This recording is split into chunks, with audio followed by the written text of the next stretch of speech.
We are live with Dan Murphy, myself. Dan is the president of Bridgestone Golf, and he's been gracious enough to give us some time today. We're going to let people kind of join in. While we're doing that, can you kind of walk people through who may not know you or haven't seen your earlier videos on our network or our website, kind of your background? Wow, my background. It's long and varied, a long and winding road.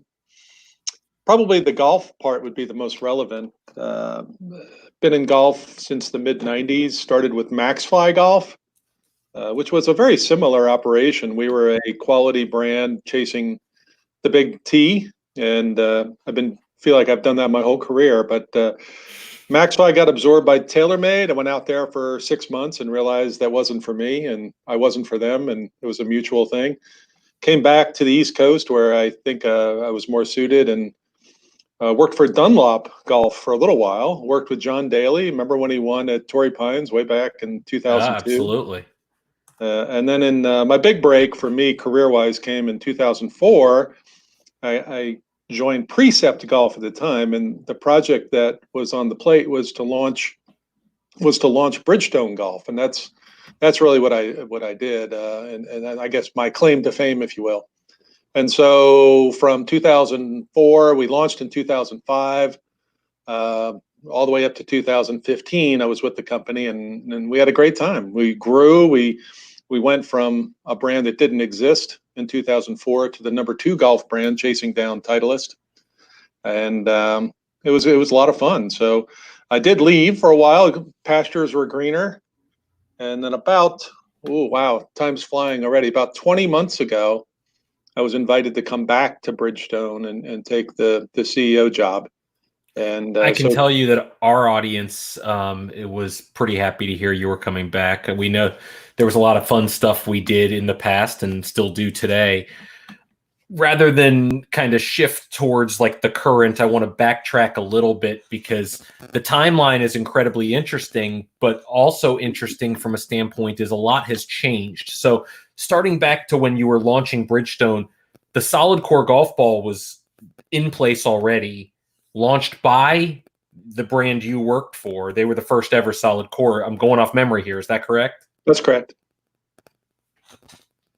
Now, but Spalding Strata was kind of around there as well. But you're correct. I mean, remember all the way back to '92, Nick Price playing the EV extra spin and winning majors. Yeah.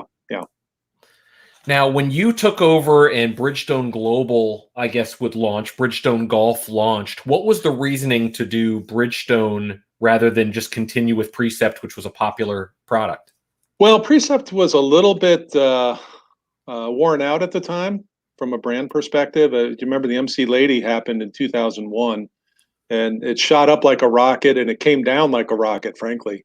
And so it had pegged the brand as a little bit more of a niche ladies brand, and that the MC Lady pricing had kind of collapsed as well. So we make the best product in the world. Bridgestone is the brand carried by our parent company, and it really makes sense because one of the functions that we have, we're a little bit different than maybe some of our competitors. We have a very large parent company behind us, Bridgestone Tire and Rubber, huge company, and we carry the flagship for them. So we really have two functions. One is to make money, like any business does, but the other one is to carry the brand into a very appealing demographic. There's a lot of reasons why, or many reasons why, a lot of companies go to the PGA Tour for sponsorships and such, and we offer our parent company a unique opportunity to have their very own golf brand and get some great brand exposure because of that. Before I continue down my evil path, I guess you call it, of your background and the current climate of golf, I'm going to bring some questions on here that people have because there are literally tons of questions being asked. First, right off the bat, we talked about this before we went live. Yeah, are we open for production? We are open for production as of 11:30 last night. We did shut down for a few weeks, 3 actually, in compliance with local activity and for the safety of our workers. We closed for 3 weeks. Obviously, the business it's no secret the business changed dramatically in the last 40 days. And so we wanted to respond to that, but much more so, we wanted to make sure that our people were safe. And until we had some better feeling for what was going on with the coronavirus, we wanted to stay down as well. So we are up last night. We're doing a lot of, we've learned a lot about safety, and we're doing a lot of temperature checks and mask wearing and that sort of thing. I'm in my office alone, so I don't have my mask on. That would have been made for a very intriguing interview. How do we decide which balls are going to get produced in a yellow version? Well, we are, frankly, it's demand. We're creating demand for our product, and giving golfers what they want is the key to the business. So we found that currently the RX and the RXS were the ones that are most appealing in yellow. For example, Freddie Couples is playing the RXS in yellow on the Champions Tour when it comes back in the summer. So yeah, it's really a demand-driven decision. This one I'm putting up there because I've given Zach an incredibly hard time of not even being necessary. And if there was a thought of, essential workers, I said Zach wouldn't be one of them at your current climate of office, but he seems to think he's your favorite. So I wanted to give you a chance to respond. That's absolutely correct. Zach was thinking about just letting everybody else go and just having Zach. So don't tell him yet, though, please. I've heard that's good for market share. So the talk as of late has been a lot around Tiger playing a Bridgestone ball his whole career. You and I have talked about this a lot over the last 10 to 12 years. Is this something you can comment on? Well, it's true. I mean, I think I can, because Tiger himself has commented on it. Yeah, pretty much all of them that Tiger played, as well as a lot of others. I can't say definitively which model of balls did we manufacture, because there were a lot of different ones over the years. At first, it was kind of all of them, everything they offered, I believe. It was before my time here, but that's what I understand. I could be wrong. And then over time, it became more focused on what we are the best at, which was the more urethane cover golf balls and the tour level golf balls. Yeah, and actually, I can say this because I got the information from them when things changed. The only ones after the turn that they were doing elsewhere in an overseas plant were the PD Soft and the Mojo, and every ball that Nike considered premium was made by Bridgestone. Yeah, so the price sensitive product was pushed overseas. We're not a low price producer. We have amazing quality standards and amazing technology, and so yeah, when they wanted to hit price points, they went overseas. This is a great question for you because, again, it's something we've talked about a lot over the years about being a rubber company, being the size of Bridgestone and what you can do. Oh, absolutely. I mean, a lot of what happens in tire does have application in golf. You think about a tire interacts with the road surface in a very violent way, and it needs to perform in a certain way at a certain moment, a critical moment. Well, the same thing with your golf ball. It reacts to the club face in a very violent way and needs to produce distance off the tee, and needs to be spinning around the green. And the technologies, for example, the reactive cover that we launched, we learned a lot of that from our tire folks. They want a tire that grips very well, but also lasts long, right? We wanted a cover that would firm up on the driver and give you longer distance, and be soft on a wedge and give you a lot of spin. So we borrowed a lot of that technology from them. I think I know the answer to this, but Nick was fit at one of our events we did with a former employee of yours, Danny Lee, at US Team EMEA. He was fit for these golf balls by Danny and by VFit, your video service. And he wants to know, is it weird since he can't play golf that he purchased 12 dozen golf balls? Not at all. I think more people should do it. And I thank Danny Lee very much. I went to his wedding, and he was one of my favorite employees next to Zach. That's scary. I'm starting to question your judgment, Dan. I'm putting this question up because it's something that we obviously have to talk about, which is the current climate in golf. And that I think the number recently was about 40% of golf courses are still closed, but not everybody who plays golf is out playing golf. we were talking and have talked leading up to this about how well the golf ball had been doing. What kind of feedback are you getting as far as it from sales from stores that are still open? Because there's a lot of stores worldwide, Golf Galaxy, things like that are closed. Well, it's doing very well. So Q1 for us was phenomenal. We 20 months ago when I got here, 22 months ago, whatever it is, it was mid-18 when I got back. We had been working toward that January launch of the Tour B, so it was very important for us that we got off to a good start, and we did. We got great coverage in the media. We had new ads with Tiger, and we had VFit, which is our virtual fitting tool. And all that added up to a very, very good launch. We got more distribution quicker and deeper than we ever imagined. So we were, as of March 10th, we were feeling pretty good about ourselves and felt like we got our rhythm back. So we're really happy about that. Now, what's it doing right now? Because the market is mostly closed. I'll give you a little stat that I learned this morning. Dick's Sporting Goods has got 38 of their 760 stores open. And we're finding that the sell-through of those newly reopened stores is really, really good. They're open for about a week now. And the numbers were just outstanding, even way above what we would have comped a year ago when things were normal, way above. So really pleased with the sell-through.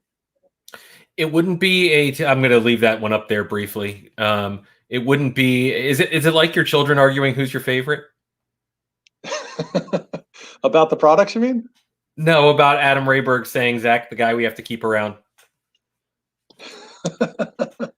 Well, Adam, I don't know. I have to think this through just a little bit deeper. Maybe we'll keep Adam a little while too. The good news is Elliot's not watching, so you can say anything you want about him. I talked to him 5 minutes before we started, and he said he was going to tune in. So expect a comment from him as well.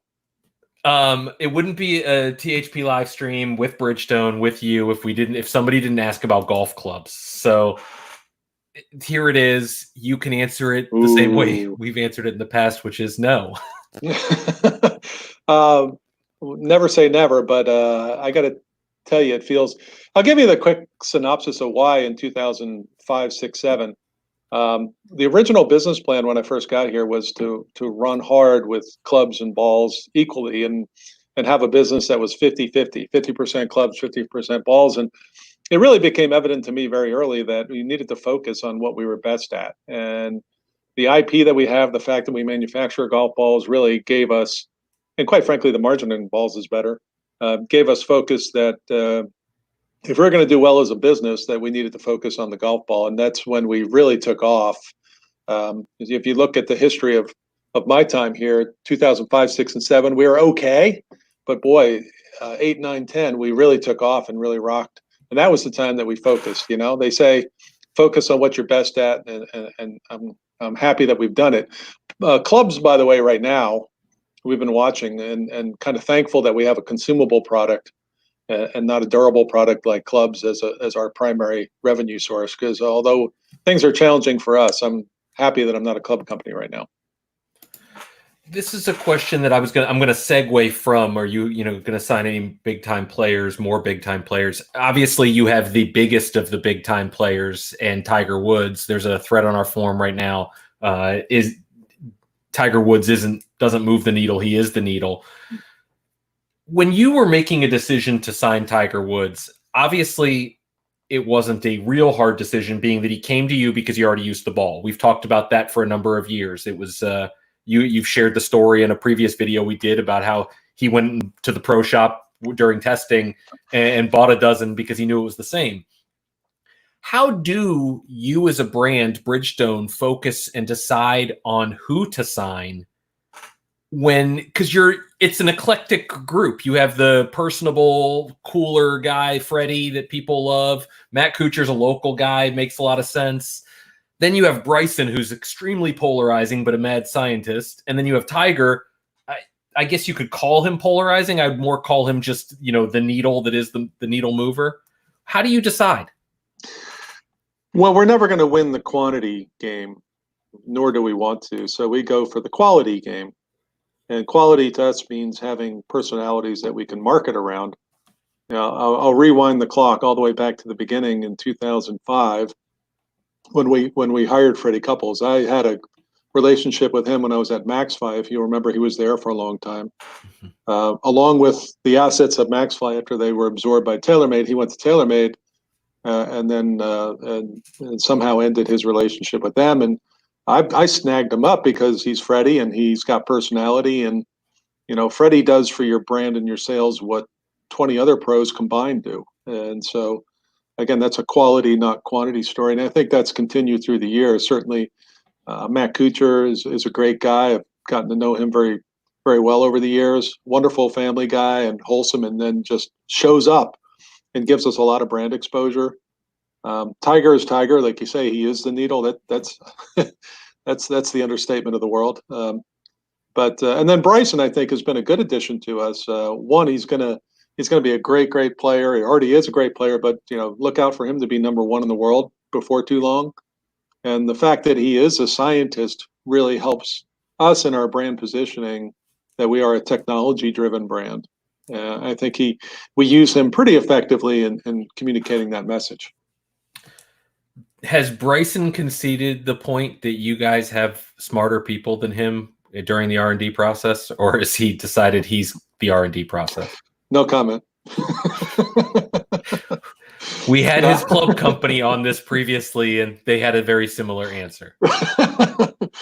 Yeah, no, he came for a factory tour. That was kind of fun because it was kind of a talking match between him and some of our engineers who are proud of what they do, as to who was going to make the technology point quicker. So it was fun. He's I got to tell you, he's the real deal though. He knows what he's talking about. When I was at a shoot, I'll tell you a quick story. We were at a shoot. We had Tiger there and Freddie and Bryson and Cooch. This was December of 2018. So we were kind of shooting that Connor Moore commercial. Remember right? Yeah. So we're shooting that, and I had this moment with Tiger, and Tiger Woods to me is Tiger Woods. I get a little tongue tied around him. He's Tiger Woods, and it's a big deal. So I was just trying to make conversation. And I asked him what he thought of Bryson. And Tiger himself said, "Man, Bryson's the real deal. What he's working on now, what he's talking about now, 10 to 15 years from now is going to be commonplace. The guy's going to reinvent part of our game." So I really hope it's not the putting style. From the man himself. This is a really interesting question because obviously your time at Bridgestone, and I'm kind of drawing a line on the screen for people, was here. To our reader base, there was a significant drop-off, not in quality of product necessarily, but maybe in engagement and communication that kind of shot back up when you came back, despite the Tiger signing. So what was the first thing that you kind of looked at to quote, fix? Oh, well, I like this question. Thank you. Well, brand positioning, we had gotten down market. We will never, ever be a low-price producer based on the level of quality that we are dedicated to, and the innovation and the technology that we're dedicated to. Yet our price schemes in the market and our brand positioning was very much about discounting and such. And so it was very clear to me we had to regain that. We had to regain our premium positioning, and we had to do that with I lost you, JB. Oh, there you are. We had to do that with getting back to fundamentals. This was my sort of stump speech during the early days, is we just got to get back to fundamentals, which was being proud of our product, not selling it off kind of irrationally, and then talking to our consumer in a way that made sense to them. I think we maybe as a brand, lost our respect that we should have for our consumer. Our consumers, he's generally a better player. He's into his game. He's into understanding the technology. And I think we tried to dumb things down to the point where we lost that communication and that appreciation of, one, having the best product, and two, talking to the people that really wanted the best product. So getting that back.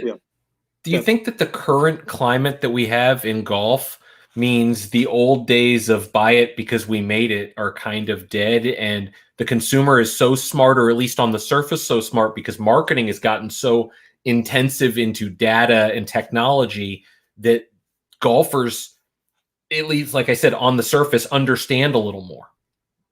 Yeah, I mean, I think, for example, THP and the service that you do to the industry and to your Oh, listeners that's is, nice, Dan. it's a good one, right? And Yeah. no, but you've definitely have created a lot more awareness and education, and having this kind of activity, for what it's worth, with me on here. But um, yeah, I think consumers are smarter in really all categories, but especially golf, because golf is a Yeah. passion category, right? So people are going to take the time and really understand things. And then with the advent of the internet in the last 10, 15, 20 years, access to information is so much more readily available. So yeah, I think so. Yeah, and for us, a well-educated consumer is a way better opportunity for us from a commercial perspective. We're never going to outshout the other guys, but we can outthink them. So before I get to this next question, I have to ask, right behind your shoulder is 2 dozen excess balls. Did you put those there before you came on, or were they I there did. already? I did. I Okay. was on a Zoom call earlier, and I had this For what it's ridiculous. worth, I did that for you just now. Can you see? I don't know. There's like a little lucky cat up there that one of the Japanese guys gave me. I can't see that, but I believe you. And it was sitting in a prominent spot, and I thought, well, I'd better put a couple of dozen of the golf balls in front of it if I'm going to be on this opportunity. I got to make the most of these kinds of That's exposure right. This is a opportunities. really interesting question because it's something that doesn't come up a lot, but I actually think it makes sense to get it straight from you. Yeah, I think some of them do. We had a long relationship with Paula Creamer, and we really, I think, were able to move the needle with Paula Creamer. And I think for the current situation, you remember that when she was kind of our Precept brand spokesman for a long time. Absolutely. I remember some PGA show booths you had set up around her. Yeah, and that worked, and I think Lexi works too. I think she's such a powerful athlete, and such an amazing person to be around. I think she does indeed move the needle, and I think she sells product for us.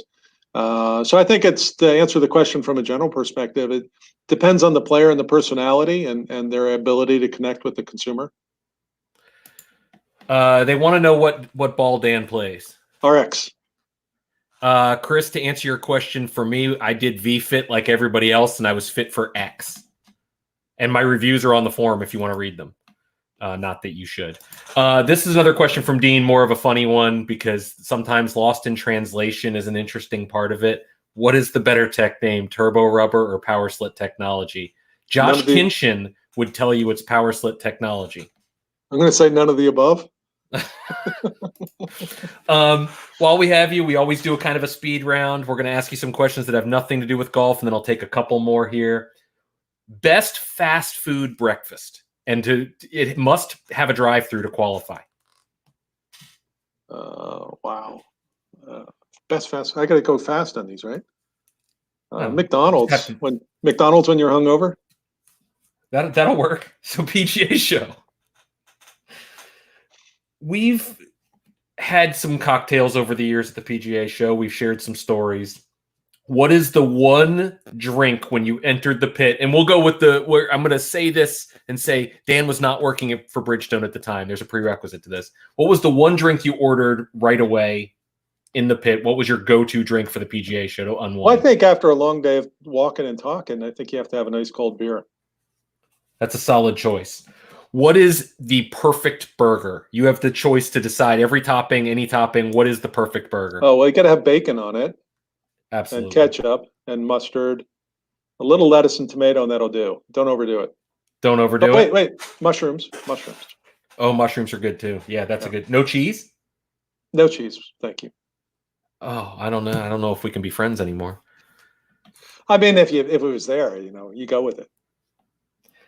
What is the one thing that is the most exciting thing going on at Bridgestone when you get everybody back into the office? You have your masks on. Zach is obviously prominent in the front, as he's told us. But what is the one thing you're most excited about this year, other than the tech story of reactive? Is it the well, the market recovery? I'm really looking forward to when we can all have some level of normalcy and get back to doing what we love to do and what we should be doing. Excuse me, not what we should be doing. We're doing the right thing by staying home, but what we all want to be doing is what I meant. And to get back to being normal and having fun. We had, like I said, we really had hit our stride as a brand and as an organization, and the team, even Zach, was clicking and doing what they needed to do. Adam, so, but we were rocking and rolling. I'm just dying to get back to that, and I would imagine most of your folks that watch and listen to you are in the same boat. Everybody wants to get back to doing what we do normally. Well, and I appreciate them taking the time to spend time with us when they're trapped inside their house. I guess we're better than nothing. I do have a question for you that has nothing to do with anything, but I forgot to ask you last time I saw you, which is, you lived in Greenville. I did. When you weren't with Bridgestone. What was the one restaurant you missed from Greenville? Oh. There's a great Mediterranean food called the Pita House. It's down by Greenville Tech, down by the college. It's been there forever, and that's the best food in Greenville. The correct answer, because I'm sure a PR person for Bridgestone's listening, is Greenville has terrible food.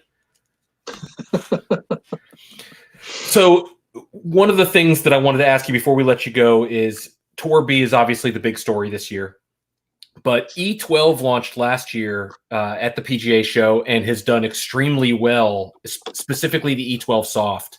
And we got a number of questions that I haven't splashed up because they were coming pretty fast about the E6 and the E series in general.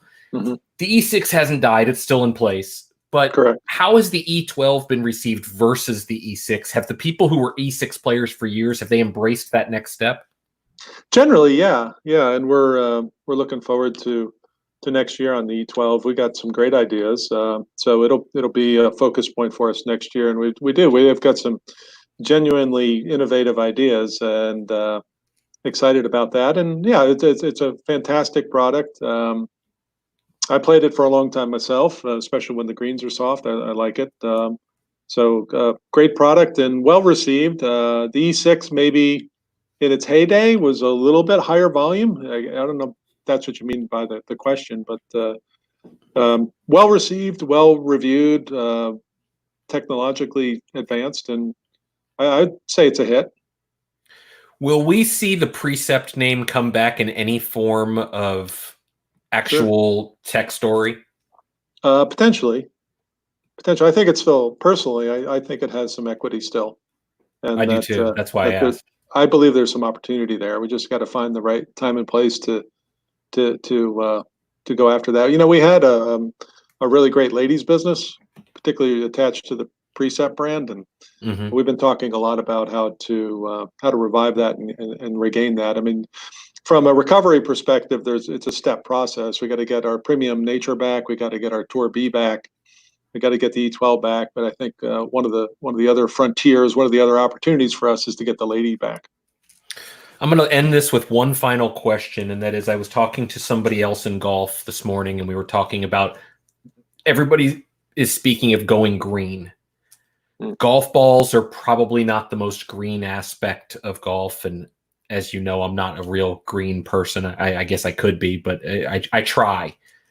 Is there something in the future that can happen with golf balls to at least bring that to the table and discuss the possibility of how to help? Possibly. I actually will people embrace it? I've thought a lot about it. I think it would have to be something where the performance of the ball is not compromised, but there's an opportunity to do something a little bit different that I can't really tell you right now, but it's heavy on my mind. I'm secretly a tree hugger, by the way. I don't think it's that much of a secret, Dan. So no, I do. I think it would be a very interesting story. Obviously, not this year, but sometime in the future, because green is important. Yeah, and I think there's an opportunity there. Oh, I appreciate it. I appreciate you taking the time to talk to us today. I know you're actually crazy busy, since I was told, at least the rumor is, you're running the entire plant. You're packaging, you're doing everything. So we're going to let you get back to that, get these balls out. I know a lot of people have bought them and are waiting, so they're excited to hear that you're back up and running. And we will chat with you soon. Guys, if you're following along and you asked questions and they didn't get answered, because there's a lot of them, go to the THP forum thread, throw your question in there. I will make sure it gets answered. And if it can't get answered by Dan directly, I'll make sure the question gets answered properly from one of the guys at Bridgestone or from myself, so you get the correct answer. So for myself and Dan, thanks for tuning in, everybody. Bye. Great. Thank you, guys.